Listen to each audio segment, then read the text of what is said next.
தன்னை பற்றிய தகவல்களை வெளியில் சொல்லாமல் ரகசியமாக வைத்திருப்பதற்காக பணம் கொடுத்த விவகாரத்தில் டொனால்ட் ட்ரம்புக்கு நியூயார்க்கில் எதிர்வரும் ஜனவரி 10 அன்று தண்டனை அறிவிக்கப்படும் என நீதிபதி தெரிவித்துள்ளார்.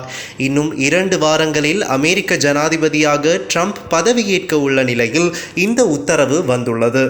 ட்ரம்புக்கு சிறை தண்டனை, அபராதம் போன்ற எதுவும் விதிக்கப்படாது, மாறாக இதற்கு சரியான தீர்வு கண்டு வழங்கப்படும் என்று நியூயார்க் நீதிமன்றத்தின் நீதிபதி ஜுவான் மெர்ச்சன்ட் தெரிவித்தார். அமெரிக்க ஜனாதிபதியாக தேர்ந்தெடுக்கப்பட்டுள்ள அவர் இந்த விசாரணைக்கு நேரிலோ அல்லது காணொலி வாயிலாகவோ கலந்து கொள்ளலாம் எனவும் அவர் குறிப்பிட்டுள்ளார். இந்திய படையினர் சென்ற வாகனம் மீது நக்சல்கள் நடத்திய கன்னிவெடி தாக்குதலில் 9 பேர் பலியாகினர். சத்தீஸ்கர் மாநிலம் பீஜப்பூர் மாவட்டத்தில் இந்த சம்பவம் நிகழ்ந்துள்ளது.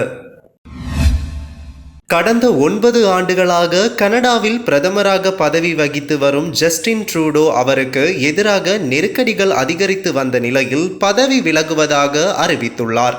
கட்சி அதன் புதிய தலைவரை தேர்ந்தெடுத்த பிறகு கட்சி தலைவர் பதவியிலிருந்தும் பிரதமர் பதவியிலிருந்தும் நான் விலக விரும்புகிறேன் என்று 53 வயதான ஜஸ்டின் ட்ரூடோ நேற்று உத்தியோகபூர்வமாக தெரிவித்தார்.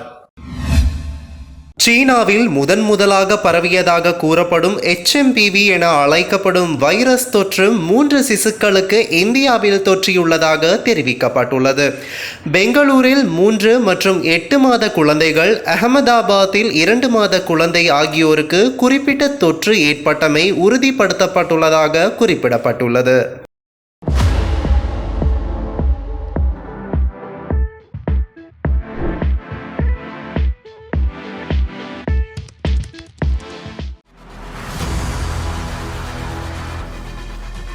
இலங்கையின் முதல் நிலை முதற்கர செய்தி வழங்குனர் வீரகேசரியின் குறும் தகவல் செய்திகளை உடனுக்குடன் தமிழில் பெற்றுக்கொள்ள டயலாக் வலையமைப்பிலிருந்து REG இடைவெளி வீக்கி என்று பதிவிட்டு 87 960 என்ற எண்ணுக்கு குறுஞ்செய்தி ஒன்றை அனுப்புங்கள். வீரகேசரி செய்தியுடன் இணைந்திருங்கள்.